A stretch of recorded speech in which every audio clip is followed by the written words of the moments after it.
ارتقي ورتل كما كنت ترتل في الدنيا فإن منزلك عند آخر آية تقرأها أو كما قال عليه الصلاة والسلام. سعادت واقعی ہے حافظ قرآن ہو جانا، سعادت واقعی ہے حافظ قرآن ہو جانا، رسول اللہ کا دارین میں مہمان ہو جانا. یہ دولت بازوؤں کے زور سے حاصل نہیں ہوتی، یہ دولت بازوؤں کے زور سے حاصل نہیں ہوتی، خدا کا فضل ہے انسان کا عظیم شان ہو جانا. معزز سامعین کرام، آج کی یہ مجلس جلسہ دستار بندی کے عنوان سے منعقد ہوئی ہے. دستار بندی ایک بچہ قرآن کریم کے الفاظ کو اپنے سینوں میں محفوظ کرتا ہے، پورا قرآن یاد کرتا ہے، اس کے پیچھے بڑی محنت اور بڑی مشقت کرتا ہے. استاد محترم لگتے ہیں، والدین لگتے ہیں، گھر کے رشتہ دار لگتے ہیں. بچہ استاد کی کڑوی کسیدی سنتا ہے، ڈانٹ ڈپٹ سنتا ہے، ان ساری چیزوں کو برداشت کرتا ہے، تب جا کر وہ حافظ قرآن ہوتا ہے. شاید کہتا ہے کہ سعادت واقعی ہے حافظ قرآن ہو جانا، قرآن کریم کے الفاظ کو اپنے سینوں میں محفوظ کر لینا، قرآن کریم کے زبر زیر اور پیش کو اپنے ذہن و دماغ میں محفوظ کر لینا. یہ سعادت کی بات ہے، معمولی بات نہیں ہے. اور یہ سعادت بڑی محنت، بڑی کوشش اور بڑی لگن کے بعد حاصل ہوتی ہے.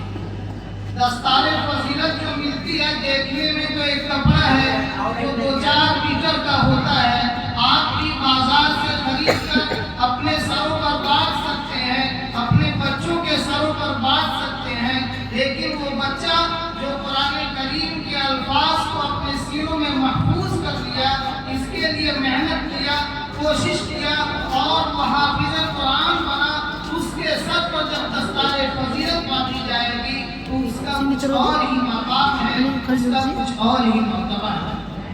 ایک گھر چلتا ہے، ایک مدرسہ چلتا ہے، ایک اسکول چلتا ہے، اس کے لیے کوئی محنت کرتا ہے، کوئی اپنا خون پسینہ ایک کرتا ہے، کوئی رات دن ایک کرتا ہے، تب جا کر گھر میں کھانا بنتا ہے اور گھر کے بچے ہنستے کھیلتے ہیں، گھر کی ضرورتیں پوری ہوتی ہیں، گھر کا سارا کام چل رہا ہے. اس کے پیچھے کوئی دوڑتا ہے، کوئی محنت کرتا ہے، کوئی اپنا خون پسینہ ایک کرتا ہے، کوئی صبح میں گھر سے نکلتا ہے، شام میں واپس آتا ہے، کوئی اپنا گاؤں چھوڑ دیتا ہے، کوئی اپنا قصبہ چھوڑ دیتا ہے، کوئی اپنا شہر چھوڑ دیتا ہے. یہاں تک کہ لوگ اپنا ملک چھوڑ کر دوسرے ملک چلے جاتے ہیں صرف اس لیے کہ ہمارے گھر کا نظام چلتا رہے، ہمارے گھر کے لوگ خوشی زندگی گزارتے رہیں. اپنی بیوی کی خوشی کے لیے، اپنے بچوں کی خوشی کے لیے، اپنے والدین کی خوشی کے لیے ایک شخص اپنا خون پسینہ ایک کر دیتا ہے، تب جا کر گھر چلتا ہے. اسی طرح ایک بچہ حافظ قرآن بنتا ہے تو ہم تو کہتے ہیں کہ یہ بچہ حافظ ہو گیا، قرآن کریم کے الفاظ کو اپنے سینوں میں محفوظ کر لیا. یہ کہنا بہت آسان ہے، لیکن اس کے پیچھے جب آپ محنت دیکھیں گے، اس کے پیچھے آپ جب لگن دیکھیں گے، 1-2 دن کی محنت نہیں ہوتی، مہینہ 2 مہینہ کی محنت نہیں ہوتی. ایک بچہ حافظ قرآن بنتا ہے، 2 سال لگتا ہے، 3 سال لگتا ہے. مختلف موسم آتے ہیں، گرمی کا موسم ہے، ٹھنڈی کا موسم ہے، برسات کا موسم ہے. کبھی کبھی بچہ بہک جاتا ہے، شیطان کے بہکاوے میں آ جاتا ہے، گھر والے پریشان ہو جاتے ہیں، بچے کو کس طرح پڑھایا جائے، طرح طرح کے حالات آتے ہیں. ان تمام حالات کو ایک بچہ برداشت کرتا ہے، گھر والے برداشت کرتے ہیں، استاد محترم برداشت کرتے ہیں، تب جا کر کوئی حافظ قرآن بنتا ہے اور قرآن کی فضیلت کو حاصل کرنے والا اور حفظ قرآن کریم کی فضیلت کو حاصل کرنے والا. میرے استاد، میرے شیخ حضرت اقدس مولانا شاہ مفتی محمد عبداللہ صاحب پوری نور اللہ مرکزہ ثابت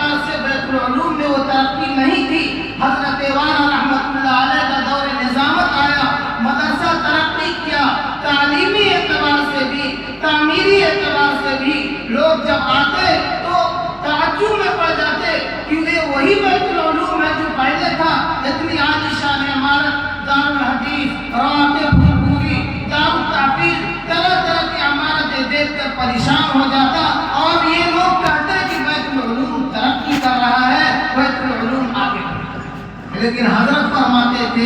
لوگ یہ تو کہتے ہیں کہ بیت العلوم ترقی کر رہا ہے، لیکن اس کے پیچھے کون اپنا خون پسینہ ایک کیے ہوئے ہے؟ کوئی ہے اس کے پیچھے جو دوڑ رہا ہے، جو رات دن ایک کیے ہوئے ہے۔ میں پڑھائی کو پڑھائی نہیں سمجھتا، اور مجھ کو یہ پتہ نہیں چلتا کہ کب تعلیم کا وقت ہے، کب چھٹی کا وقت ہے، بس دوڑ رہا ہوں دن رات ایک کیے ہوا ہوں، تب جا کر بیت العلوم ترقی کر رہا ہے۔ تو چاہے کوئی دینی ادارہ چل رہا ہو یا ایک گھر چل رہا ہو، ایک بچہ حافظ قرآن بن رہا ہو، اس کے پیچھے بڑی محنت ہوتی ہے، بڑی کوشش ہوتی ہے، بڑی لگن ہوتی ہے۔ کوئی اپنا خون پسینہ ایک کرتا ہے، تب جا کر ایک گھر چلتا ہے، ایک مدرسہ چلتا ہے، ایک بچہ حافظ قرآن بنتا ہے اور قرآن کی فضیلت کو حاصل کرنے والا ہوتا ہے۔ شاعر نے کہا ہے، شاعر کہتا ہے کہ بچے گاؤں میں بہت سے ہوتے ہیں، ایک پتھر کی بھی تصویر سنور سکتی ہے، شرط یہ ہے کہ سلیقے سے سنوارا جائے۔ گاؤں میں بہت سے بچے ہیں، کھیلتے کودتے رہتے ہیں، ایک بچہ استاذ کے ہاتھ لگتا ہے، مدرسہ آتا ہے، استاذ کی ڈانٹ ڈپٹ سنتا ہے، استاذ کی مار برداشت کرتا ہے، والدین کے سخت اور سست کو سنتا ہے، برداشت کرتا ہے۔ ایک وقت آتا ہے کہ وہ بچہ حافظ قرآن بنتا ہے اور محنت کرتا ہے اور ترقی کرتا ہے، تو ایک وقت آتا ہے کہ وہی بچہ عالم دین بن جاتا ہے، پھر وہی بچہ مفتی بن جاتا ہے اور محدث بن جاتا ہے، طرح طرح کی فضیلتیں حاصل کر لیتا ہے۔ لیکن جو بچہ مکتب نہیں آیا، استاذ کے ہاتھ نہیں چڑھا، والدین کے سخت اور سست کو برداشت نہیں کیا، تو جس طرح دوسرے بچے کھیلتے رہتے ہیں اسی طرح وہ بھی کھیلتا رہ جاتا ہے اور بچوں میں گم ہو جاتا ہے، کوئی فضیلت اور کوئی کمال اس کو حاصل نہیں ہوتا۔ اسی طرح جیسے کوئی پتھر ہے راستے میں پڑا ہوا ہے، پاؤں سے لوگ مارتے ہیں، کوئی ادھر مارتا ہے، کوئی ادھر مارتا ہے، کوئی ادھر مارتا ہے، انہی پتھروں میں سے کوئی ایک پتھر تراشنے والے کے ہاتھ لگ جاتا ہے، تراشنے والے کے ہاتھ لگ جاتا ہے، تھوڑی برداشت کرتا ہے، چینی برداشت کرتا ہے، تو ایک خوبصورت تصویر کی شکل میں وہ تیار ہو جاتا ہے۔ لوگ اس کے سامنے اپنی پیشانی جھکاتے ہیں، اپنی پیشانی دیکھتے ہیں، تو ایک پتھر کی بھی تصویر سنور سکتی ہے، ایک پتھر کی بھی تصویر سنور سکتی ہے، شرط یہ ہے کہ سلیقے سے سنوارا جائے۔ تو جو بچہ مکتب میں آیا، استاذ محترم کے پاس آیا، سخت سست کو برداشت کیا، استاد کی ڈانٹ ڈپٹ کو برداشت کیا، وہ حافظ قرآن بن گیا، قرآن کی فضیلت کو حاصل کرنے والا۔ قرآن کریم کے الفاظ کو اپنے سینوں میں محفوظ کر لینا، قرآن کریم کے الفاظ کو اپنے ذہن و دماغ میں بیٹھا لینا، یہ یقیناً سعادت کی بات ہے، معمولی بات نہیں ہے، اور یہ ایسی دولت ہے جو بازوؤں کے زور سے حاصل نہیں ہو سکتی، طاقت سے یہ دولت حاصل نہیں ہو سکتی۔ جسے اللہ تبارک و تعالیٰ چاہتے ہیں وہی قرآن کریم کے الفاظ کو اپنے سینوں میں محفوظ کرنے والا بنتا ہے، وہی حافظ قرآن بنتا ہے۔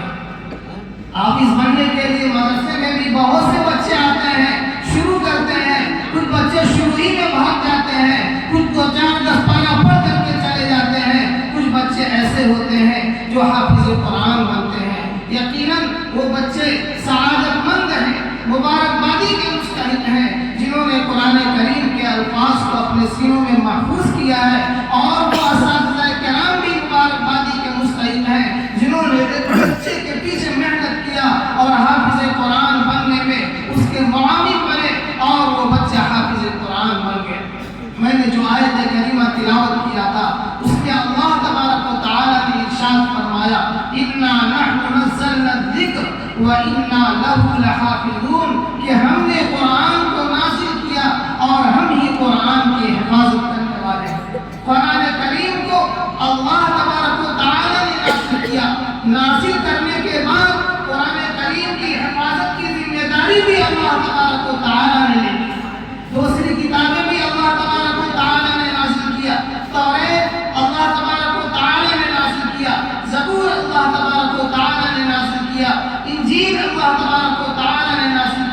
لیکن ان کی حفاظت کی ذمہ داری اللہ تبارک و تعالی نے نہیں دیا، انہی علماء کے حوالے کر دیا، لیکن ان لوگوں نے آسمانی کتابوں میں تحریف کر دیا، ترمیم کر دیا، تبدیلی کر دیا، جس کا نتیجہ یہ ہوا کہ دوسرے مذہب والے کافر و مشرک ہو گئے، ان کا نظریہ اور ان کا عقیدہ کفریہ ہو گیا۔ قرآن کریم میں اللہ تبارک و تعالی نے ارشاد فرمایا وقالت اليہود عزیر ابن اللہ وقالت النصارى مسیح ابن اللہ، یہودیوں نے حضرت عزیر علیہ السلام کو اللہ کا بیٹا قرار دے دیا، عیسائیوں نے حضرت عیسیٰ علیہ السلام کو اللہ کا بیٹا قرار دے دیا۔ اللہ تبارک و تعالی کا بیٹا کسی کو قرار دینا یہ کفریہ عقیدہ ہے۔ قرآن کریم میں صاف صاف واضح الفاظ میں اللہ تبارک و تعالی ارشاد فرماتے ہیں قل هو اللہ احد اللہ الصمد لم یلد ولم یولد ولم یکن له کفوا احد۔ اے نبی آپ لوگوں سے کہہ دیجئے اللہ ایک ہے، اللہ بے نیاز ہے، اس کی کوئی اولاد نہیں اور اللہ تبارک و تعالی کسی کی اولاد نہیں۔ تو دوسری کتابوں کی حفاظت کی ذمہ داری اللہ تبارک و تعالی نے ان کے علماء کے حوالے کیا، لیکن ان لوگوں نے تحریف کر دیا، تبدیلی کر دیا، جس کا نتیجہ یہ ہوا کہ کفر اور شرک میں مبتلا ہو گئے۔ وہ قرآن جس کو بچوں نے حفظ کیا ہے، قرآن کریم کو اللہ تبارک و تعالی نے حضور پاک صلی اللہ علیہ وسلم پر آج سے تقریباً 1450 سال پہلے جس طرح نازل کیا تھا اسی طرح آج بھی محفوظ ہے، اس میں ذرہ برابر تبدیلی نہیں ہوئی ہے، اس لیے کہ اللہ تبارک و تعالی نے اس کی حفاظت کی ذمہ داری لیا ہے۔ حفاظت کیسے ہوگی؟ اسی طرح ہوگی کہ اللہ تبارک و تعالی قرآن کریم کے الفاظ کو ان بچوں کے سینوں میں محفوظ کر دیں گے، اور معنی کی حفاظت اللہ تبارک و تعالی علماء کرام کے ذریعے کریں گے۔ قرآن کریم کی جو تعریف کی گئی ہے القرآن اسم للنظم والمعنى جميعا، کہ قرآن صرف الفاظ کا نام نہیں ہے، قرآن الفاظ اور معنی دونوں کا نام ہے۔ اللہ تبارک و تعالی الفاظ کی بھی حفاظت کی ذمہ دار ہے، ذمہ داری اللہ تبارک و تعالی نے لیا ہے، معانی کی حفاظت اس لیے گاڑی نہیں ہم کو 5 نمبر سیریل وہ کٹ گئی ہے کہ نہیں، کے ای بی پہ لگی ہے، کے ای بی 18 مال کٹ چکا ہے۔ قرآن کریم ایک مقدس کلام ہے، اور جن بچوں نے قرآن کریم حفظ کیا ہے یقیناً وہ مبارکبادی کے مستحق ہے، سعادت مند ہے، فضیلت والا عمل ہے۔ اللہ تبارک و تعالیٰ سے دعا بھی کرتے ہیں اللہ تبارک و تعالیٰ ان بچوں کو جدید حافظ بنائے اور قرآن کریم کی زیادہ سے زیادہ تلاوت کرنے والا بنائے، آمین وآخر دعوانا ان الحمدللہ۔ بنم خالی ہوا، بہن ایمرجنسی آیا، باقی میں نے آ گیا تھا تھوڑی دیر میں۔ ارے ان کا سب کا رہی